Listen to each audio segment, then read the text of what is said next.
ओम अज्ञानतिमिरान्धस्य ज्ञानाञ्जनशलाकया चक्षुरुन्मिलितं येन तस्मै श्रीगुरुवे नमः। गुरुवे गौरचन्द्राय राधिकाय सदालये कृष्णाय कृष्णभक्ताय तद्भक्ताय नमो नमः। वैराग्यविद्या निज भक्ति योगम शिक्षाकं सपुरुषं पुराण श्री कृष्ण चैतन्य शरीरधारी कृपा बुद्धि स्तमं प्रपद्ये। यं प्रवजन्तमनुपेतपेतकृत्यं द्वैपायनो कातुराजुवाः पुत्रेति तन्मयतया तर्वभिनेदुस्तं सर्वभूतहृदयं मुनिमानतोऽस्मि।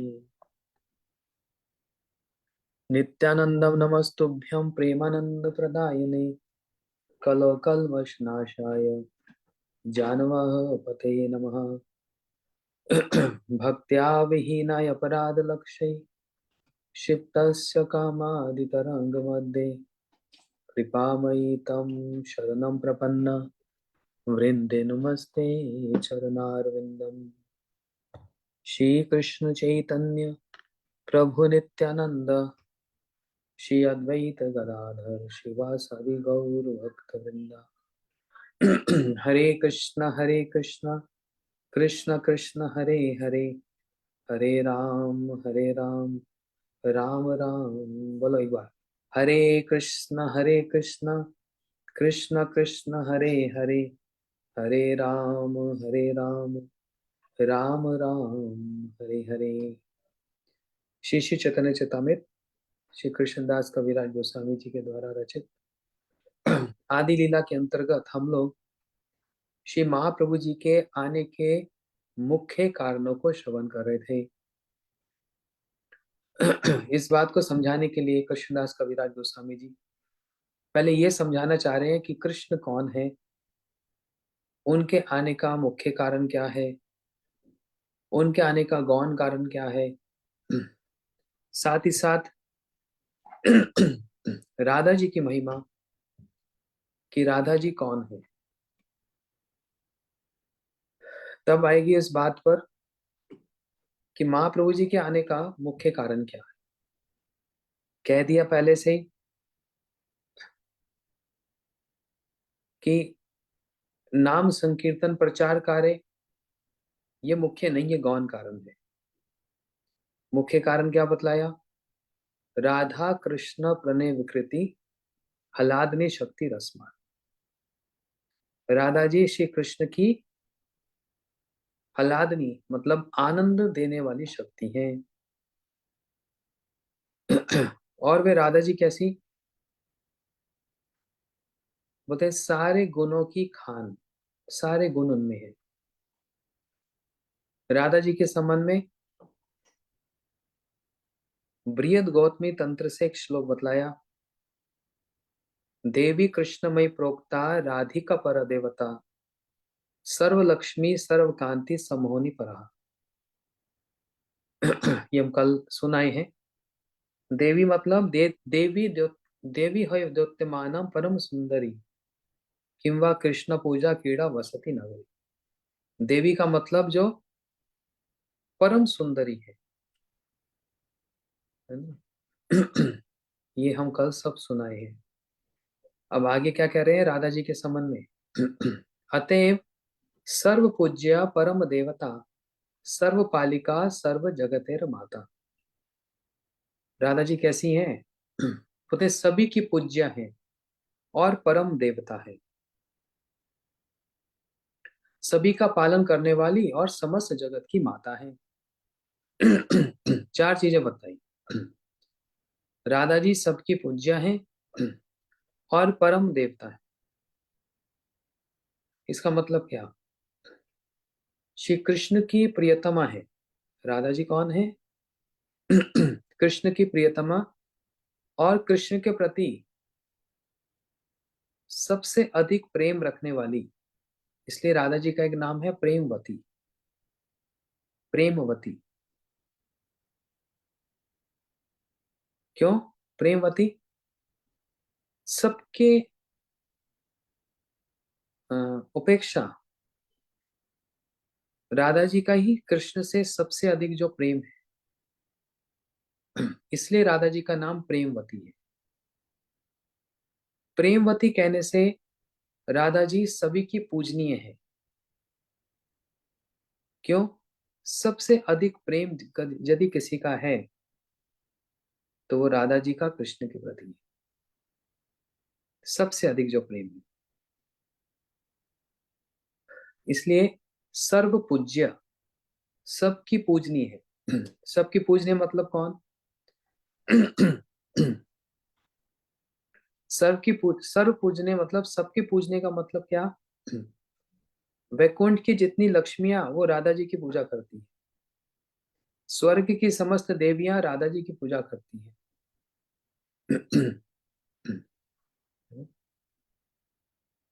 ब्रह्मा जी की भी पूज्य कौन है? राधा जी।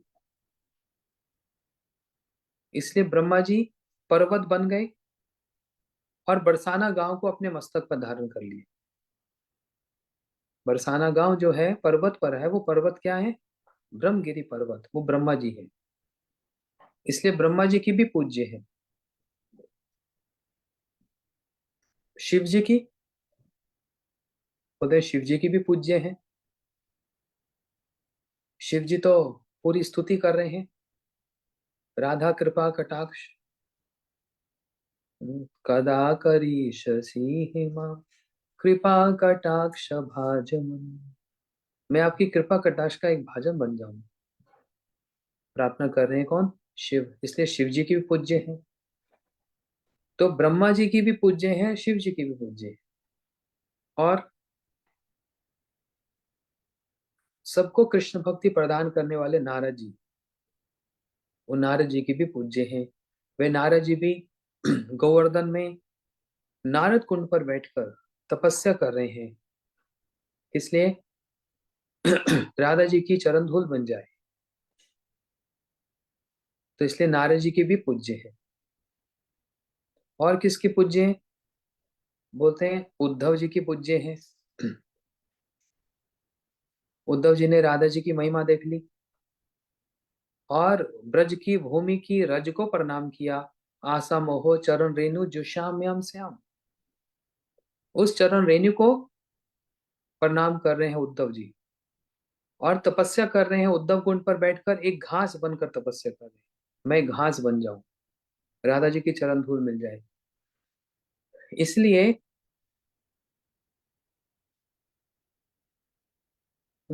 उद्धव जी की भी पूज्य कौन है? राधा जी है। तो किसकी पूज्य नहीं है? देखो भीष्म पितामह, ये दिल्ली के पास कुरुक्षेत्र में बाण शैया पर लेटे हुए हैं। वो स्थान भी है, दर्शनीय स्थान है, हम लोग दर्शन करने जाते हैं। बाण शैया पर भीष्म जी सोए हुए, लेटे हुए, और प्रतीक्षा कर रहे हैं कृष्ण के आने की।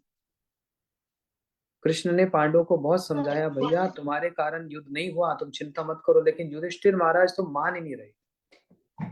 कह रहे सारा मेरा दोष है, मेरे कारण इतने लोग मारे गए, मेरे कारण ये हुआ, मेरे कारण वो हुआ। भगवान ने समझाने का बड़ा प्रयास किया, परंतु युधिष्ठिर माने नहीं। तो भगवान सोचने लगे मेरे कहने से तो भले नहीं मानेंगे, अपने किसी भक्त के पास ले जाओ। तब कृष्ण उन पांडवों को भीष्म जी के पास ले आए, और भीष्म जी ने जैसे ही देखा पांडवों को, आंखों से झरझर आंसू निकलने लगे।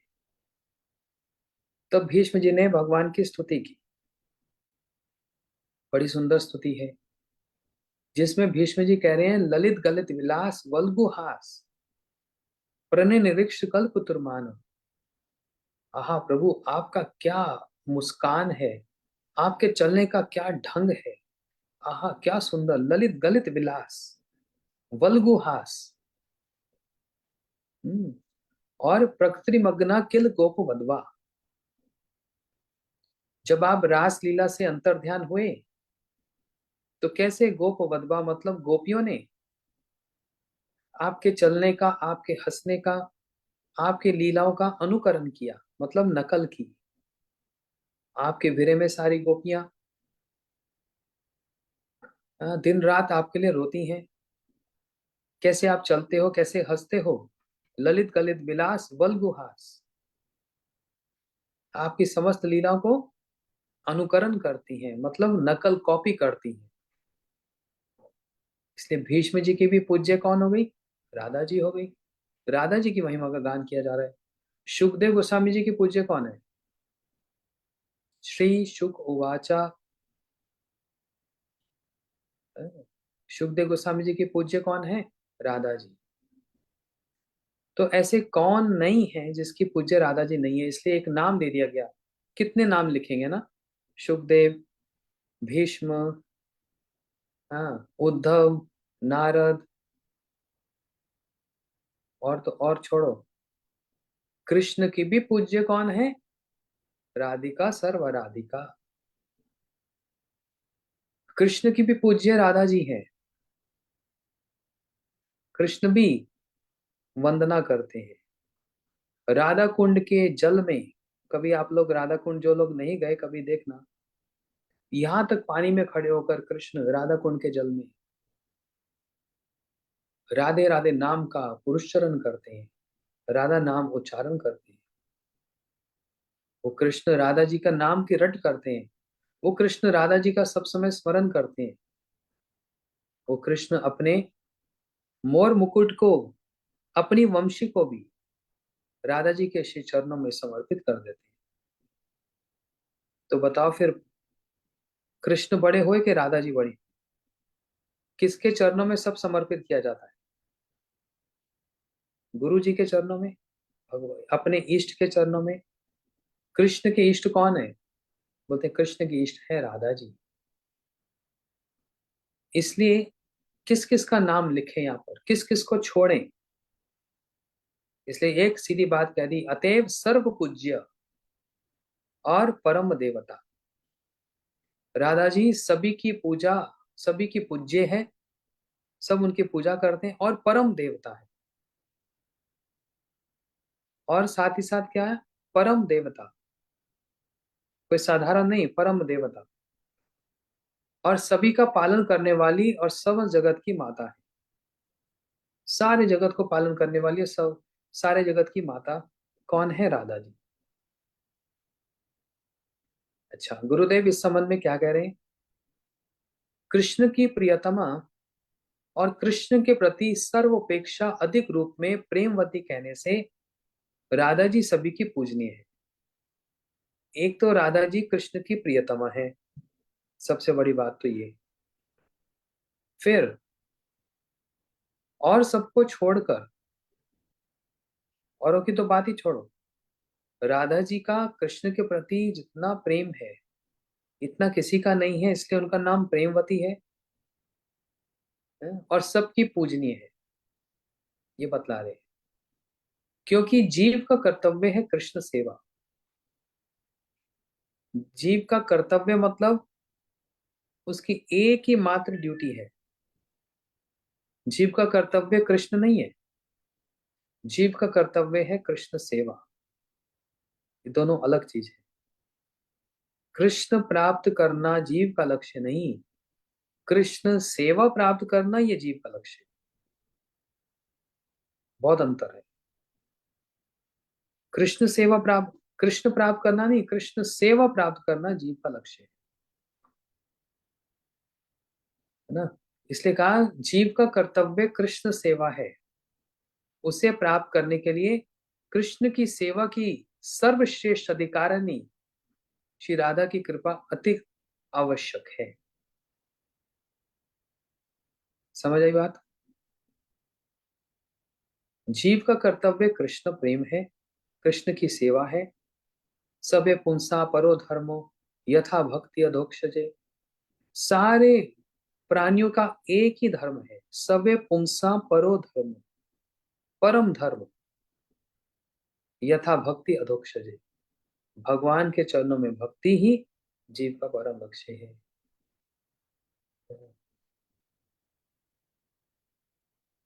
उसे प्राप्त करने के लिए उसका कोई अधिकारी तो होगा, वो कृष्ण सेवा प्रदान करने वाला। तो वो कृष्ण सेवा देने वाली कौन है? बोलते हैं श्रीमती राधिका एका, एकमात्र राधा जी ही कृष्ण सेवा प्रदान करने की अधिकारी है।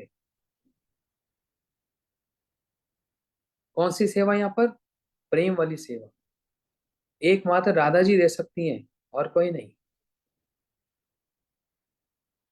हाँ, उनकी सेवा पूजा के द्वारा ही उनकी कृपा स्फुरित होगी। इसलिए राधा जी को सर्वपूज्य कहा गया है।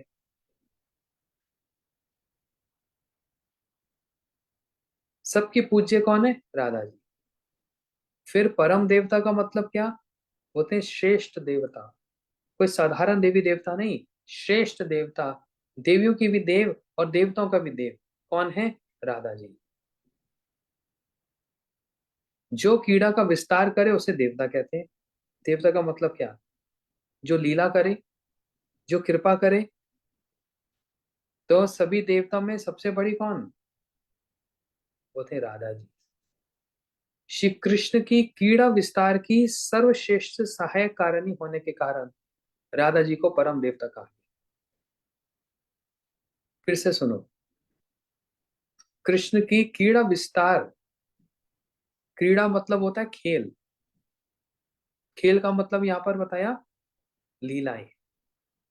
तो कृष्ण की जितनी लीलाओं का विस्तार करने वाली है, उसमें सर्वश्रेष्ठ सहायिका कौन है? राधा जी हैं, इसलिए उनको परम देवता का। देवता का मतलब ही कुछ लीला करे। देवता का मतलब कि हाँ, लीला का विस्तार करे, चुपचाप ना बैठे, लीला करता रहे, उसको देवता कहा गया है।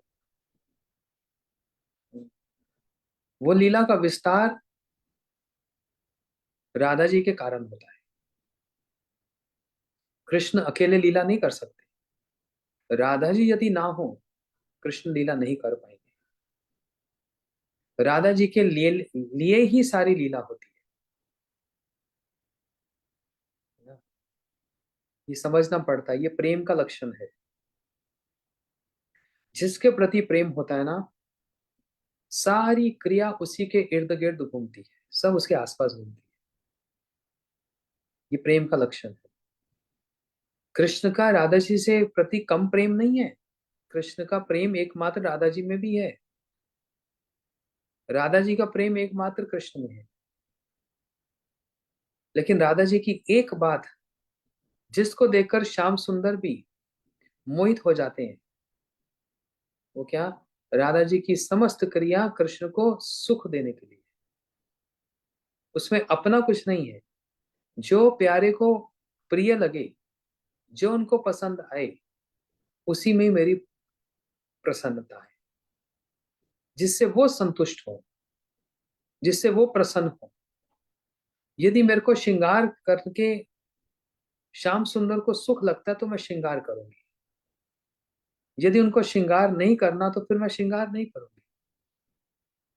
उनका राधा जी का श्रृंगार करना या ना करना कृष्ण की प्रसन्नता पर निर्धारित है। यदि वो मुझको आकर आलिंगन करेंगे, इसमें उनको सुख मिलता है, तो फिर वही ठीक है। यदि वो मेरे चरणों को दबाएंगे, है ना? यदि वो अपने मोर पंख को, अपनी वंशी को मेरे चरणों में रख देंगी, अपने वस्त्र को भी चरणों में रख देंगे, यदि इसको करने में उनको सुख लगता है, तो उनके सुख के लिए मैं सुखी हूं। ये राधा जी का भाव है। इन्हीं कारणों से कृष्ण की लीला का विस्तार होता है। नहीं तो कोई लीला का विस्तार ही नहीं हो पाएगा। क्योंकि कृष्ण लीला का जो आधार है, फाउंडेशन, कृष्ण लीला का जो सेंटर है, वो सब कुछ राधा जी पर निर्भर है। सब कुछ राधा जी पर निर्भर है। इसलिए राधा जी क्या करती हैं? कृष्ण क्रीड़ा को, कृष्ण लीला को विस्तार करती हैं। इस कारण से उनका नाम क्या है? परम देवता। राधा जी परम देवता है। सर्वपालिका। कृष्ण समस्त जगत के पालन करता है। उनसे अभिन्न कृष्णमयी राधा जी भी सभी की पालन करती है। कहते हैं जैसे सर्वपालिका का मतलब क्या? कहते हैं ना, पालनहारी, पालन करता। किस पर लगता है ये बात? भगवान पर। लेकिन राधा जी का नाम है सर्वपालिका। पालिका मतलब क्या मतलब? समस्त जगत के पालन करता। श्री कृष्ण समस्त जगत के पालन करता है, और उनसे अभिन्न कृष्ण में राधा जी भी सभी का पालन करती है। अरे कृष्ण यदि सारे जगत का पालन करते हैं तो राधा जी कृष्ण का पालन करती है। राधा जी कृष्ण के किस वस्तु का पालन पोषण करती है? राधा जी कृष्ण के प्रेम का पालन पोषण करती है। प्रेम का पालन। इसलिए क्या है? पालन करती। कृष्ण पालन करता और राधा जी पालन करती है। इसलिए उनका एक नाम क्या बताया? सर्वपालिका।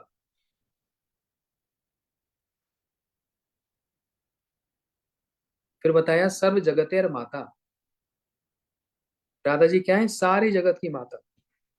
आप कहेंगे हमने तो एक ही माता सुनी, देवी माता, दुर्गा माता, लक्ष्मी माता, सरस्वती माता, काली माता। मुख्य रूप से ये तीन माताओं का नाम सुना। लेकिन राधा जी क्या बता रहे हैं? सर्व जगतेर माता। सारे जगत की माता है। क्या मतलब इसका? इसका अर्थ समझो। लेकिन राधा जी के आगे माता नहीं लगाना। गौड़िया वैष्णव माता नहीं बोलते। सीता जी बोलते हैं, राधा जी बोलते हैं, गंगा जी बोलते हैं, जमुना जी बोलते हैं, माता नहीं बोलते। तुलसी माता नहीं बोलते, तुलसी देवी या तुलसी जी। क्योंकि गौड़िया वैष्णव का भाव क्या है? सखी। राधा जी की सखी मतलब उनकी दासी बनना। इसलिए राधा जी की सखियां और दासियां उनको माता नहीं बुलाती। कोई माता नहीं बुलाती। यहाँ पर ये सिद्धांत है। एक बार वृंदावन में एक बहुत बड़े संत कथा सुना रहे थे, और बड़े बड़े विद्वान बैठे। तो उनके मुख से निकल गया जमुना माता। संतों ने उन पर फिर अपनी कथा के माध्यम से कटाक्ष किया। कहाँ से माता हो गई? किस सिद्धांत से जमुना जी माता है? जमुना जी तो विशाखा सखी है, माता नहीं है। इसलिए जमुना जी कह सकते हैं, लेकिन जमुना माता नहीं बोलते। गंगा माता नहीं बोलते। गंगा देवी, जमुना देवी ऐसे। वृंदा देवी, वृंदा माता नहीं बोलते। ऐसे ही राधा जी भी। कोई ऐसे बोलता है, कभी सुना? राधा माता की जय। वृंदावन में सब राधे राधे बोलते हैं, या फिर भजनों में राधा राधा कहते हैं, लेकिन कहीं पर भी राधा माता नाम सुना? लेकिन कविराज गोस्वामी श्लोक में क्या कह रहे हैं? सर्व जगतेर माता। सारी जगत की माता स्वरूप है। लेकिन माता नहीं उच्चारण करते राधा जी के आगे। माता स्वरूप है। क्योंकि माता का गुण क्या है, रोल क्या है, उनका फंक्शन क्या है, उनकी एक्टिविटी क्या है, वो बतला रहे हैं। कृष्ण जगत के पिता हैं। क्यों जगत के पिता हैं? ध्यान से समझना। पिता का मतलब क्या होता है? जिसने जन्म दिया। कृष्ण ने हमको जन्म दिया? भगवान ने हमको जन्म दिया क्या? नहीं। महाविष्णु प्रकृति की ओर दृष्टिपात करते हैं और प्रकृति शोभित हो जाती है, गर्भवती हो जाती है। तो डायरेक्ट कृष्ण के संतान हम हैं ऐसा तो नहीं है। अगर डायरेक्ट कृष्ण के संतान होते तो फिर द्वारका में हर रानियों से कृष्ण के 11-11 बच्चे हुए। फिर वहां पर 11-11 के लिखते। फिर तो ये लिखना चाहिए था असंख्य संतान है कृष्ण की, हम भी कृष्ण के संतान हैं। नहीं, हम भगवान की डायरेक्ट संतान नहीं है, जैसे माता पिता के डायरेक्ट संपर्क से संतान होती है। हम भगवान की तटस्थ शक्ति से आए हैं, इसलिए उनकी संतान कह दिया जाता है, लेकिन डायरेक्ट वाली संतान नहीं। उनकी शक्ति से हमारा प्रकट्य हुआ है। समझ आ रही बात? ये सिद्धांत है। इसलिए कृष्ण पिता, जगत के पिता हैं। इसका मतलब क्या? कृष्ण जगत के पिता हैं। पिता वो सिर्फ वो ही नहीं होता जो दीक्षा देता है, जन्म देता है, सॉरी। पिता वो नहीं जो जन्म देता है। पिता का मतलब क्या? बस जन्म देने से पिता हो जाएगा और फिर फेंक दिया जाएगा उसको, बच्चे को? जो पालन पोषण करता है, उस शब्द पालन पोषण से बनता है पिता। संतान का जो पालन पोषण करता है उसको कहा जाता है फिर पिता। कृष्ण सबके पिता कैसे हैं? कृष्ण तो सबके पिता सब। हाँ, सारे जीव तो महाविष्णु से प्रकट हुए, तो यहाँ पर कैसे कह दिया कृष्ण पिता है? क्योंकि कृष्ण सबका पालन पोषण करते हैं, इसलिए पिता है। तो मात्र जन्म देने से पिता नहीं हो जाता।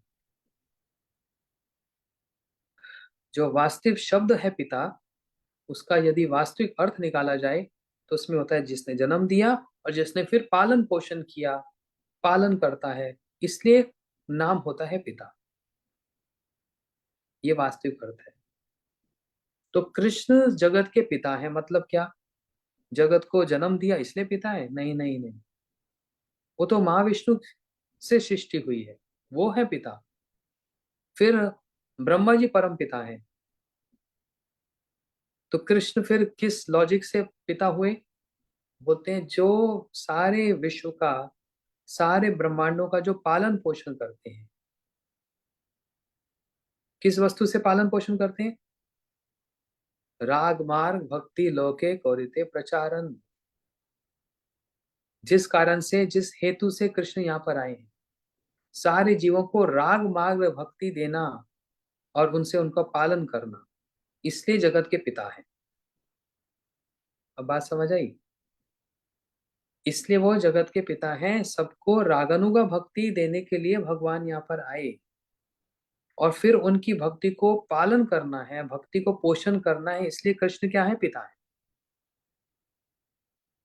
ये बात है।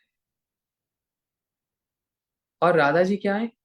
जगत की माता है। अब माता का मतलब क्या होता है? जिसने जन्म दिया। सिर्फ जन्म दिया वो माता नहीं, जिसने पालन पोषण किया वो भी माता है। इसलिए राधा जी भी सारे जगत का पालन पोषण करती है। राधा जी सारे जगत का पालन करती कैसे? सबको प्रेमवती होती हुई, सबको प्रेम की शिक्षा देते हुए, कृष्ण के चरणों में सबको समर्पित करती हुई राधा जी विराजमान है, इसलिए राधा जी क्या है? माता है। लेकिन ये माता वैसी वाली माता नहीं, देवी माता, सरस्वती माता, लक्ष्मी माता, पार्वती माता, ये सब देवियां हैं। राधा जी देवी नहीं है। राधा जी क्या है? सर्व लक्ष्मीमयी, देवी कृष्णमयी प्रोक्ता।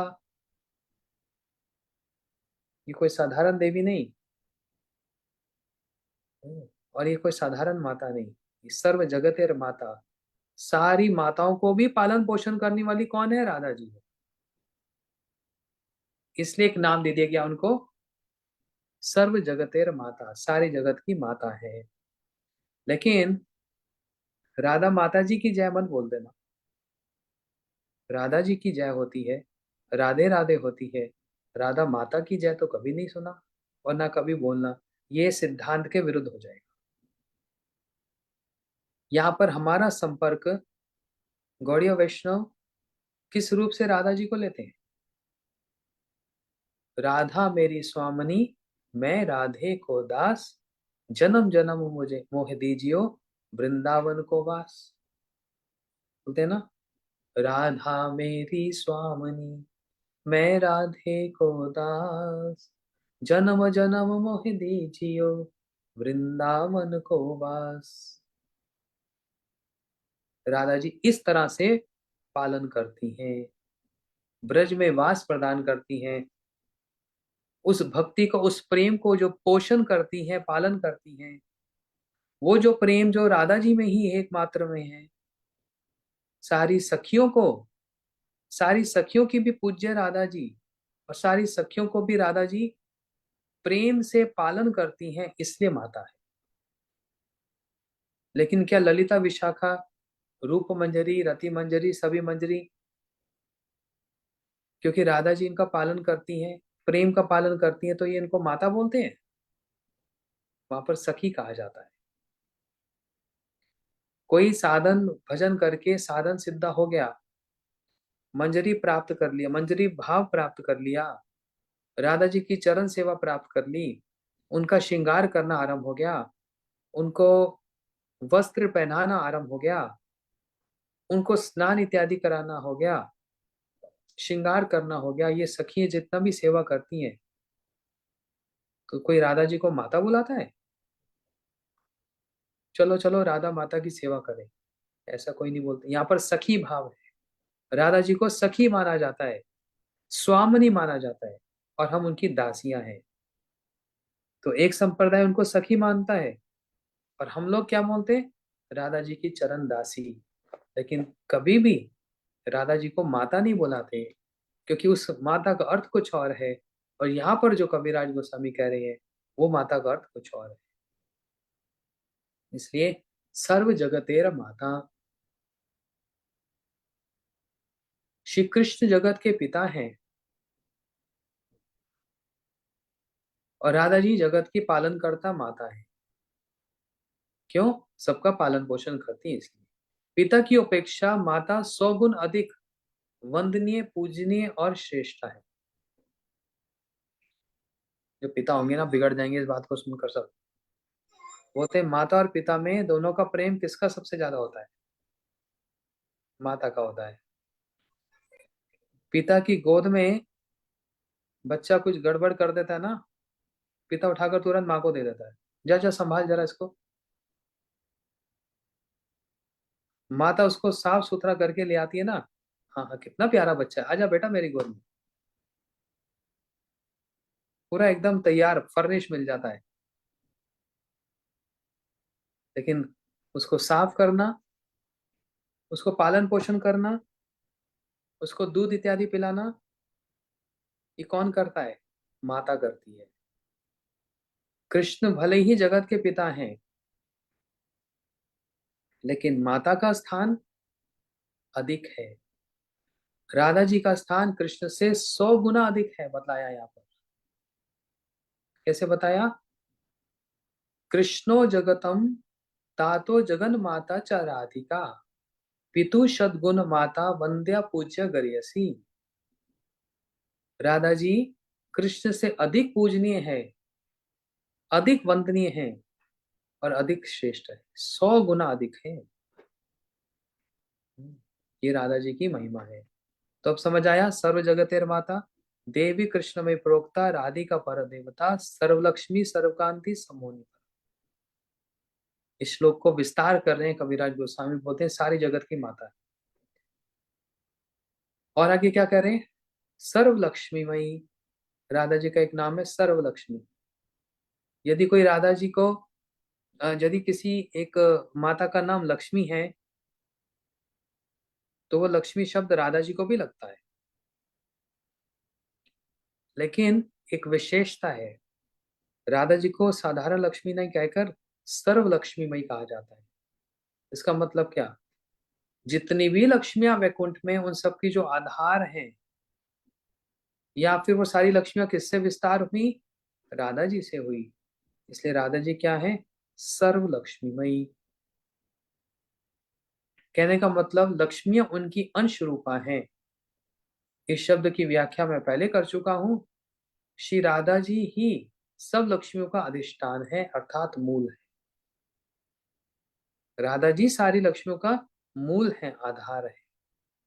लक्ष्मियां उनका आधार नहीं है। जैसे अ, सीता जी का स्वयंवर हो रहा है। राम जी धनुष उठाएंगे। सीता जी मन ही मन में पार्वती जी से प्रार्थना कर रही है, हे पार्वती, मेरे प्रभु ये इतना भारी शिव धनुष उठाएंगे, आप उस धनुष के भार को कम कर दो। या फिर सीता जी पार्वती जी से प्रार्थना कर रही है, हे पार्वती, ये राम ही मेरे पति के रूप में आए। उधर रुक्मणी जी भी,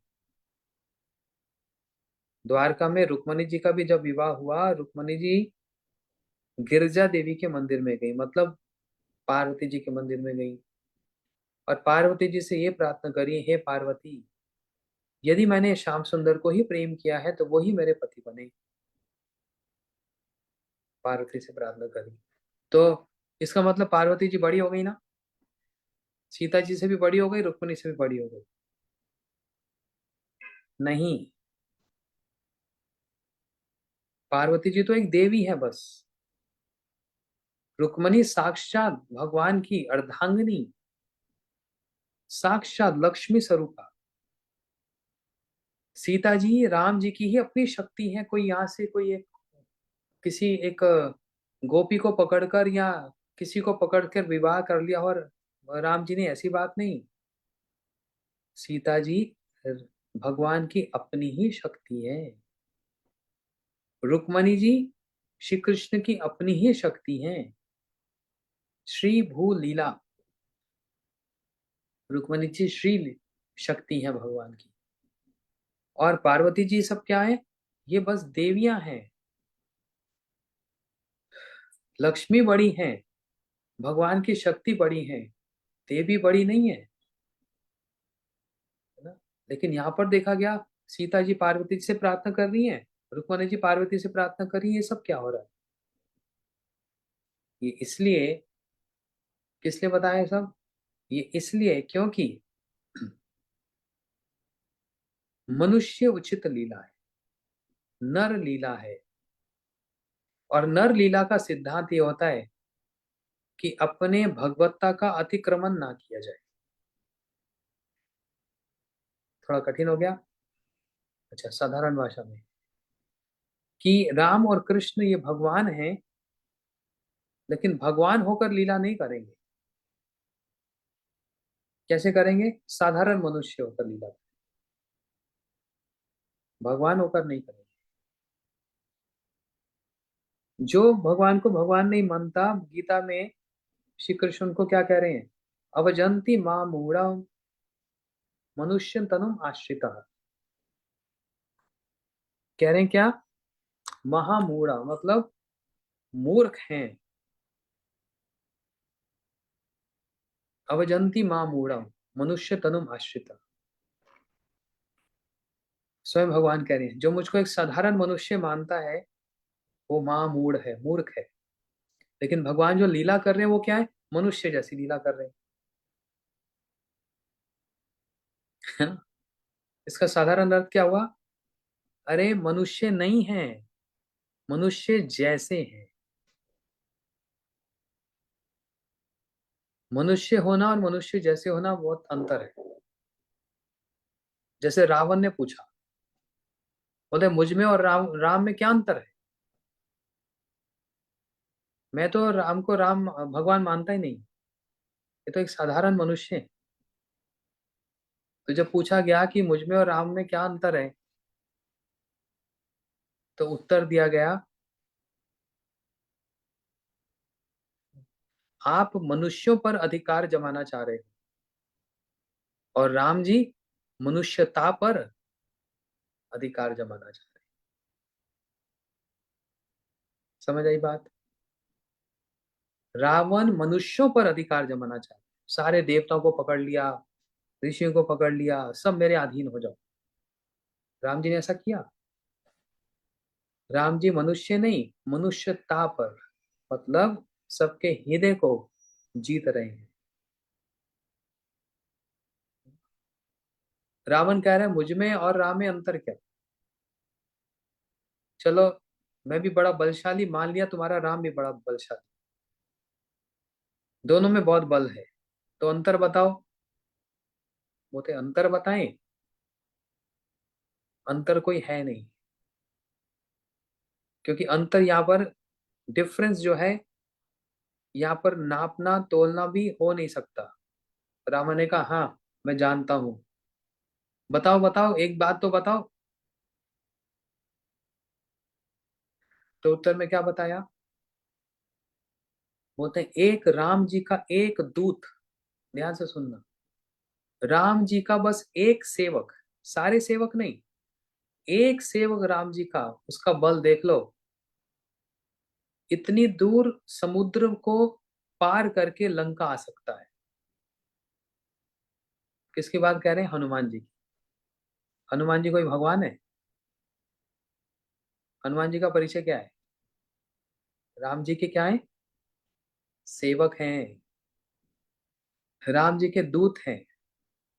तो बोलते हैं रावण, राम जी तो अभी बड़ी दूर की बात है तुम्हारे लिए। उनका एक दास, एक सेवक का बल देख लो, समुद्र पार करके यहाँ आ सकता है। रावण ने कहा ये कौन सी बड़ी बात है? तो रावण को उत्तर दी गया ये इतनी बड़ी बात है, तुम एक लाइन पार नहीं कर सकते, और राम जी के सेवक ने तो समुद्र पार कर लिया। कौन सी एक लाइन पार नहीं कर सकते?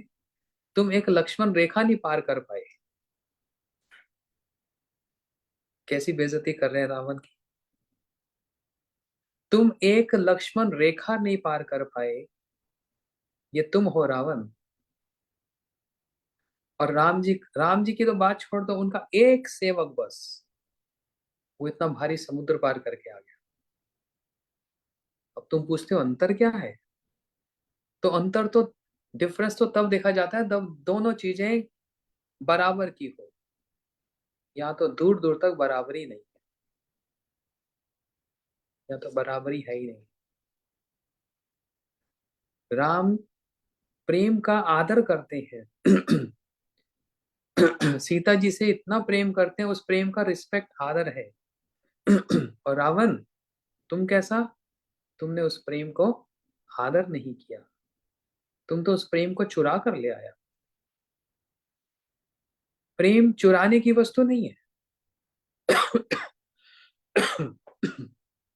प्रेम चुराने की वस्तु नहीं है। प्रेम दिखाने की वस्तु नहीं है। प्रेम बताने की वस्तु भी नहीं है। प्रेम बस प्रेम की ही वस्तु है। उसकी तुलना, उसका कंपैरिजन किसी और वस्तु से किया ही नहीं जा सकता। किसके साथ उसकी तुलना करेंगे? वो हिमालय जितना ऊंचा है? नहीं। समुद्र से ज्यादा गहरा है? नहीं। संसार जितना लंबा चौड़ा है? ये जितनी भी कंपैरिजन, तुलना की जाएगी, उस प्रेम के आगे तो तिनके समान, तिनके के समान भी नहीं है। प्रेम की यदि किसी के साथ तुलना की जाएगी तो फिर वो प्रेम ही है बस, उसके बराबर और कोई है नहीं। भगवान की तुलना किससे की जाएगी? भगवान इतने बड़े हैं, जैसे ये है जैसे वो। भगवान की यदि तुलना की जाएगी तो किससे की जाएगी? बस भगवान से ही की जाएगी। तो रावण तुम पूछता है तुम्हारे में और राम में अंतर क्या? अंतर नहीं है, कोई डिफरेंस नहीं है, क्योंकि यहाँ पर डिफरेंस का स्कोप ही नहीं है, स्पेस ही नहीं है। राम वे हैं जिन्होंने वास्तव में प्रेम का आदर किया, और रावण तुम वो जिसने प्रेम का अनादर किया। तुमने प्रेम का अनादर किया, इसलिए तुम रावण हो, और वो राम है। ऐसे बहुत सारी कथाएं। हम तो राधा जी की बात सुन रहे थे। तो राधा जी क्या है? सभी लक्ष्मियां, सर्व लक्ष्मीमयी। हम लोग पहले सुन लिया, सभी लक्ष्मियां राधा जी की अंशा है, इसलिए राधा जी का नाम है सर्व लक्ष्मीमयी। और क्या है?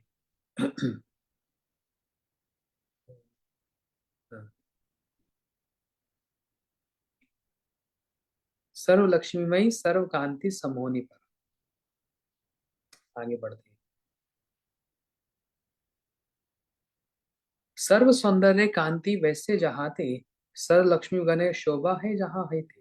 किंवा कांति शब्दे कृष्णे सब इच्छा कहे, कृष्ण सकल वांछा राधिका ही रहे। क्या कह रहे हैं? श्रीमती राधिका में समस्त सौंदर्य और कांति वास करते हैं। राधा जी का जो सुंदरता है, राधा जी का जो सौंदर्य है, उसकी भी तुलना नहीं की जा सकती। जबकि कभी कह देते हैं, हाँ, आपका मुख भी कमल के समान है, आपके हाथ भी कमल के समान, आपके चरण भी कमल के समान। लेकिन वास्तव में कमल कुछ भी नहीं है राधा जी के रूप के सामने। लेकिन क्या करें, संसार में ऐसी और कोई सुंदर वस्तु ही नहीं है जिसके साथ कंपैरिजन किया जाए, तुलना की जाए। इसलिए वही कंपैरिजन दिया जाता है जैसे सबसे अच्छा कोई हो। तो सबसे सुंदर क्या? कमल माना जाता है। इसलिए राधा जी के नेत्र भी कमल के समान और उनका मुख भी कमल के समान। इसलिए सारा सौंदर्य और जो तेज जिनमें वास करता है, इसलिए उनका नाम सर्वकांति। राधा जी के नाम है कांता। कांता का मतलब क्या होता है? प्रियसी, प्रिया। किसकी प्रिया? भगवान की प्रिया, कृष्ण की प्रिया, इसलिए कांता है। और यदि आप किसी ग्रंथ को पढ़ रहे हैं, वहां पर शब्द आ गया सर्वकांता शिरोमणि। सर्वकांता मतलब जितनी भी प्रिय हैं भगवान की, जैसे रुक्मणी में सत्यभामा द्वारका में कृष्ण की रानियां हैं, वो भी कांताएं हैं। लक्ष्मी भी कांताएं हैं, गोपियां भी कांताएं हैं। लेकिन इन सब कांताओं में जो सर्वश्रेष्ठ है, उनको राधा जी का नाम बताया सर्वकांत। नाम और शॉर्ट फॉर्म बता दिए कांता। राधा जी का एक नाम कांता भी है। तो राधा जी में समस्त सौंदर्य और कांति वास करते हैं, और सभी लक्ष्मियों की शोभा भी उनसे सिद्ध होती है। जो वैकुंठ में इतनी सुंदर सुंदर लक्ष्मियां हैं, हर भगवान के अवतार के साथ उनकी शक्ति जो लक्ष्मियां हैं, उनका सौंदर्य कहाँ से आ गया? ये सारी लक्ष्मियां कहाँ से प्रकट हुई? अच्छा, एक उदाहरण से समझो। एक एग्जाम्पल। देखो, भागवत जी के थर्ड कैंटो, तृतीय स्कंद की कथा है। करदम जी, अच्छा मेन बात को नहीं भूल जाना, ये एक एग्जाम्पल है, उसको सपोर्ट करने के लिए, समझाने के लिए। ध्यान से समझना। मेन हमारा जो मुख्य जो प्रसंग है यहाँ पर, वो राधा जी का सौंदर्य है। और ये समस्त गोपियां लक्ष्मियां सब राधा जी की सेवा है, करती हैं। इसको पकड़ के रखना बस, मेन पॉइंट को भूलना नहीं। अब बाकी जो एग्जाम्पल हम बताते हैं वो उसको सपोर्ट करते हैं, उसको नरिश करते हैं। करदम जी एक ऋषि हैं, बड़े तपस्वी। बहुत तपस्वी, इतनी तपस्या करते हैं दिन रात। अपने लिए घर भी नहीं है, एक घर भी नहीं, पेड़ के नीचे रहते हैं। लेकिन बड़ी तपस्या करते हैं, नाम करते हैं, सब करते हैं। ठीक है। उधर दूसरी ओर, ध्यान से सुनना, स्वयंभू मनु, जो सारे संसार के राजा हैं, ब्रह्मा जी के पुत्र, उनकी एक कन्या जिनका नाम है देवहूति। बड़ी सुंदरी है, बहुत सुंदरी। देवहूति जी के संबंध में ये बतलाया गया, एक बार अपने घर के ऊपर छत पर एक गेंद से खेल रही थी देवहूति, जब उनकी आयु बहुत कम थी। मतलब जैसे 12, 13, 14 साल की, सुंदर नव युवती। आकाश से गंधर्व जा रहे थे। स्वर्ग में गंधर्व होते हैं ना, जो बड़े सुंदर होते हैं। गंधर्व का मतलब ही बड़े सुंदर देखने वाले। गंधर्वों ने देवहूति जी को देखा, और जैसे देखा, देखते ही धड़ाम मूर्छित हो गिर पड़े। स्वर्ग के सुंदर पुरुष जो है गंधर्व, वो देवहूति के सौंदर्य को देखकर, उसके रूप को देखकर मोहित हो गए और बेहोश हो गए। तो विचार करो कितनी सुंदर होंगी देवहूति। और स्वयंभू मनु अपनी बेटी की शादी विवाह करने के लिए तैयार है। तो सीधा भगवान से पूछा, प्रभु किससे अपनी कन्या का विवाह करूं? भगवान ने कहा करदम ऋषि, क्योंकि करदम ऋषि है तो तपस्वी, तपस्या भी कर रहे हैं, लेकिन विवाह करने की भी इच्छा है। और भगवान उनकी बात को जानते हैं, क्योंकि एक दिन जब करदम जी तपस्या कर रहे थे तो एकदम श्री भगवान श्री नारायण वहां पर उपस्थित हो गए। और करदम जी की तपस्या को देखकर भगवान की आंखों से आंसू निकल आए। हे करदम, तुम मेरे लिए इतनी तपस्या करते हो, इतना प्रेम करते हो। उस एक आंसू से एक सरोवर बन गया, पॉन्ड, बिंदु सरोवर कहते हैं। तो करदम जी कुछ कहें उससे पहले ही भगवान ने कह दिया, मैं समझ गया तुम क्या चाहते हो, विवाह करने की इच्छा है ना, ठीक है, थोड़े दिन में स्वयंभू मनु तुम्हारे पास आएंगे और अपनी कन्या देवहूति का विवाह तुम्हारे साथ कर देंगे। ये बोलकर भगवान चले गए। और वही हुआ। थोड़े दिन के बाद स्वयंभू मनु करदम जी के पास आ गए अपनी कन्या को लेकर, देवहूति को लेकर। अब सोच कर देखो, करदम जी जिसके पास घर भी नहीं है, एक तपस्वी बेचारे साधु, और स्वयंभू मनु क्या है, पूरी पृथ्वी के राजा। है ना? अरे पूरे संसार, संसार क्या, एक देश का कोई बहुत धनीवान धनवान व्यक्ति शादी करता है तो पूरे संसार के लोगों को बुलाता है। बुलाता है ना, बड़े बड़े लोगों को बुलाता है। और स्वयंभू मनु पूरी पृथ्वी के राजा है, पूरे ब्रह्मांड के राजा है, पृथ्वी नहीं, पूरे लोकों के राजा है। तो कितने पैसे वाले धनी होंगे। कन्या कैसी, इतनी सुंदरी जिसको देखकर गंधर्व भी मूर्छित और पड़े। एक तरफ तो ऐसा, और दूसरी तरफ करदम जी कैसे हैं, एक तपस्वी, एक साधु। तो स्वयंभू मनु अपनी कन्या को लेकर आए और करदम जी से कहा, हे करदम जी, मेरी कन्या का हाथ आपके हाथ में देता हूं, आप इससे विवाह कीजिए। करदम जी प्रसन्न हो गए, ठीक है। कहते हैं लेकिन हमारी एक शर्त है। करदम जी ने कहा, तो अगर दामाद, दूल्हा अगर कन्या के पिता से कह दे हमारी एक शर्त है, तो पिता समझ जाता है, बोलने की जरूरत नहीं पड़ती। स्वयं मनु जी ने कहा, हाँ हाँ हमारे पास बहुत है, चिंता मत करो, आप जो मांगोगे दे देंगे, क्योंकि आपका तो घर भी नहीं है। पहली बात, ऐसे किसी फक्कड़ बाबा जिसके पास घर भी ना हो, कोई अपने घर की कन्या का हाथ उसके हाथ में देगा? एक साधारण सा व्यक्ति भी देगा नहीं। और पूरी संसार के जो राजा हैं वो अपनी कन्या का हाथ क्यों दे रहे हैं?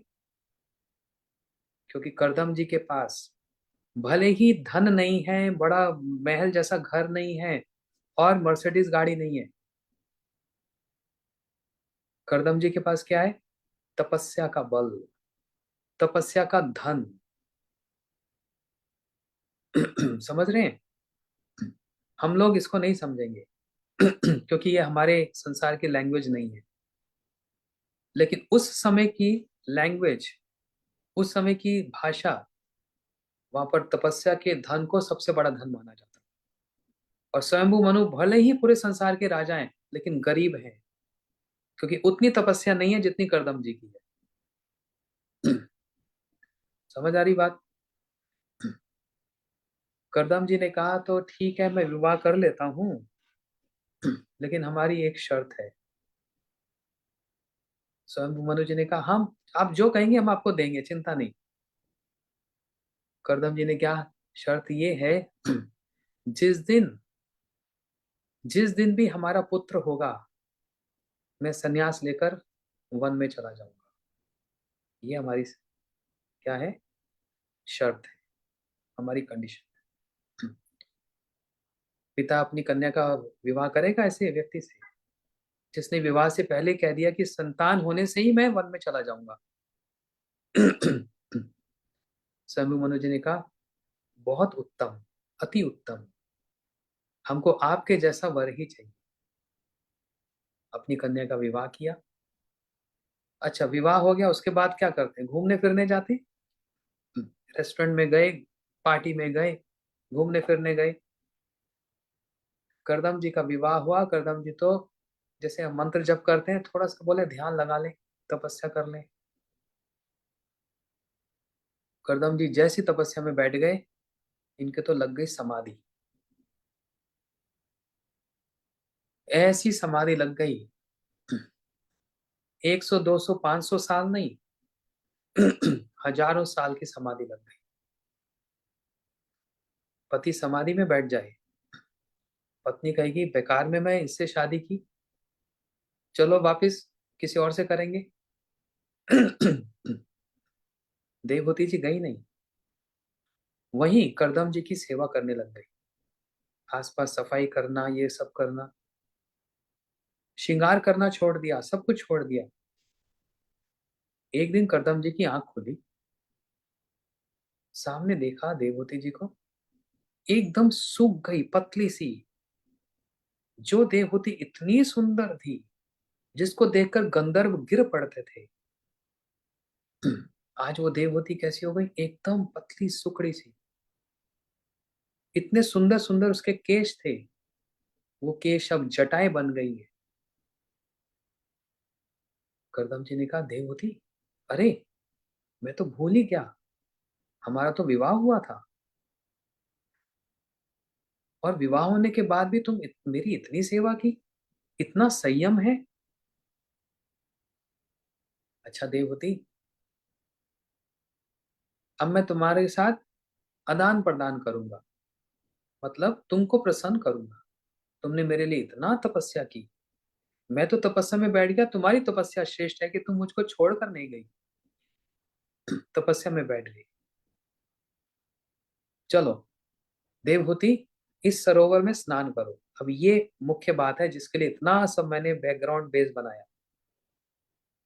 देवहूति जी ने जैसे ही उस एक पौंड में, एक सरोवर में डुबकी लगाई, देवहूति जब बाहर आई, जैसे पहले सुंदर थी उससे, हाँ, 3 गुना 5 गुना अधिक सुंदर होकर निकली। फिर ऐसी हो गई युवती, 14 15 साल की। और जैसी देवहूति जी निकली, उनके साथ बहुत सारी दासियां भी बाहर निकली। और वो दासियां कहां से आ गई, उन्होंने तो डुबकी नहीं लगाई थी, करदम जी के तेज के कारण। एक दो पांच नौकरानियां नहीं, सैकड़ों, हंड्रेड्स सेविकाएं पानी के अंदर से निकली। करदम जी ने कहा, देवहूति चलो, अब हम लोग विहार करेंगे। करदम जी ने अपने मन से एक यान बनाया, एक प्लेन बनाया, मन से, मतलब मिस्त्री विस्त्री लोहा लकड़ी ये सब नहीं, अपने मन से क्रिएट कर दिया एक यान, जिसको आजकल बोलते हैं ना एआई, आर्टिफिशियल इंटेलिजेंस। सब कुछ आर्टिफिशियल इंटेलिजेंस, एआई चल रहा है ना, जमाना एआई का है। इससे बढ़कर एआई और इंटेलिजेंस और क्या होगी। करदम जी ने अपने मन से एक प्लेन बना दिया, वो प्लेन में पेट्रोल भी नहीं लगेगा, पायलट भी नहीं चाहिए, और छोटा सा भी नहीं है कि एक कुर्सी में बैठे रहो और अपनी बेल्ट लगा लो, ऑक्सीजन मास्क निकलेगा उसको लगा लो, ये सब कोई भी रिक्वायरमेंट नहीं। पहले से डरा देते हैं, डूब गया तो लाइफ वेस्ट है पहन लेना। अरे अभी तो चला भी नहीं, पहले डरा दिया। करदम जी ने जैसा प्लेन बनाया उसमें क्या था, मन से चलने वाला, इतना बड़ा, इतना बड़ा, जैसे पूरा एक सिटी हो जाती है जैसे, वहां पर पर्वत भी है, सरोवर भी है, उसमें कमल खिल रहे हैं, उस पे भंवरे गुंजार कर रहे हैं, पक्षियां घूम रहे हैं, सुंदर सुंदर पक्षी हैं, वृक्ष हैं, उसमें फल लदे हुए हैं, बड़े सुंदर सुंदर गार्डन्स हैं, और वो प्लेन पूरे अंतरिक्ष में घूम रहा है, बिना पायलट के, बिना पेट्रोल के, मन की गति से। अब समझ आया करदम जी के पास कौन सी संपत्ति है। देखने में लग रहा था एक घर भी नहीं है, देखने में लग रहा था एक तपस्वी है, लेकिन जहां अपनी तपस्या को उन्होंने व्यवहार किया तो सबके होश उड़ गए। ये है धन। इसलिए स्वयंभू मनुजे ने करदम जी से विवाह किया। उस समय तपस्या का धन सबसे बड़ा धन माना जाता था, और वही फिर हजारों वर्ष तक अंतरिक्ष में घूम रहे हैं, यूनिवर्स में। तब देवहूति जी के यहाँ पर 9 कन्या हुई। करदम जी ने कहा, अरे देवहूति, हमने तो शर्त लगाई थी, संतान होगी हम वन में चले जाएंगे। देवहूति जी ने कहा, आपने कहा था जब पुत्र होगा तो जाएंगे, अभी तो कन्या हुई है, मैं अकेली किस किस का विवाह करूंगी। तब करदम जी के आगे कपिल भगवान आए और उन्होंने कहा, हे करदम, मैं आपके घर में जन्म लूंगा, मैं आपके घर में जन्म लूंगा। तो करदम जी ने कपिल भगवान को प्रणाम किया। इसलिए कपिल भगवान देवहूति और करदम जी के यहाँ पर उनके बालक बनकर आए। स्वयं भगवान ही आए बालक बनकर और करदम जी उनको प्रणाम कर रहे। थर्ड कैंटो भागवतम, कपिल भगवान की कथा। ये सारी बात किसने बताई? अच्छा, समय भी हो गया। इस बात को, सिर्फ एक बात को समझाने के लिए, वो एक बात क्या, जैसे वैकुंठ में इतनी सारी लक्ष्मियां हैं, वो सारी लक्ष्मियों का ओरिजिन कौन है, आधार कौन है? राधा जी। वो इतनी सारी लक्ष्मियों की सुंदरता, सौंदर्य कहां से आया? राधा जी से रिफ्लेक्ट होकर आता है। इसको कैसे कंपेयर किया? जैसे उस सरोवर में से बहुत सारी दासियां निकली थी कर देवहूति जी की सेवा करने के लिए। उन दासियां कहां से आ गई? किसने उनको पानी में डाला था? कहां से उनका प्राकट्य हुआ? करदम जी के तपस्या से, तेज से।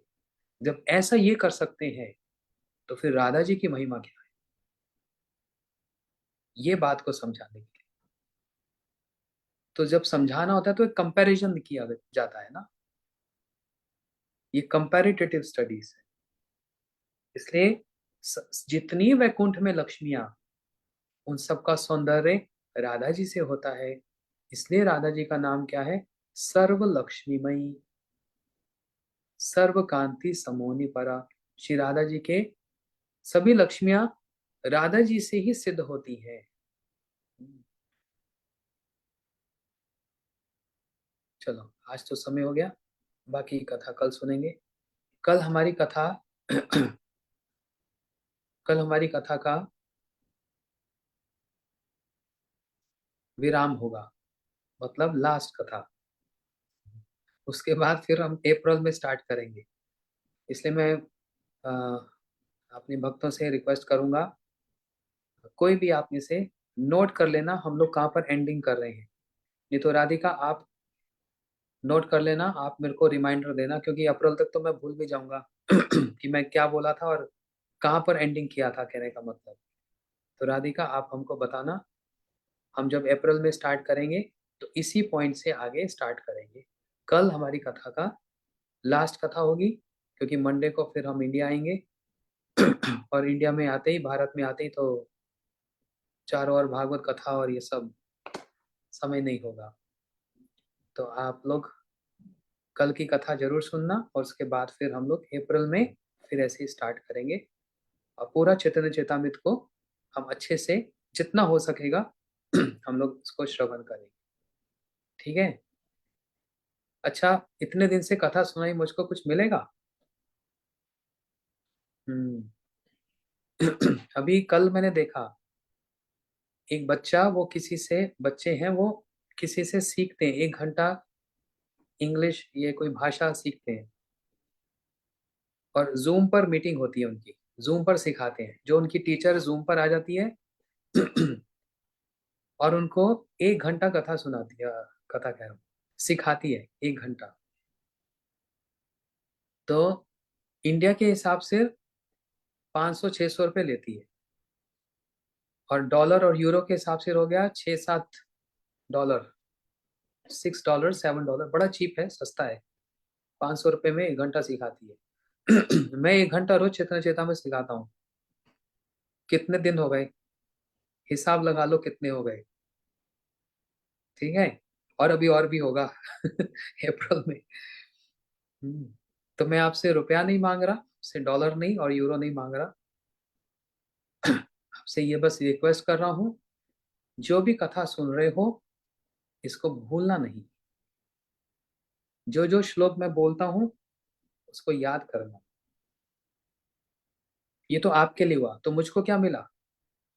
अरे इस संसार में लेन देन चलता है, मैं इतना कुछ दे रहा हूं तो कुछ कुछ तो मेरा भी अधिकार है मांगने का।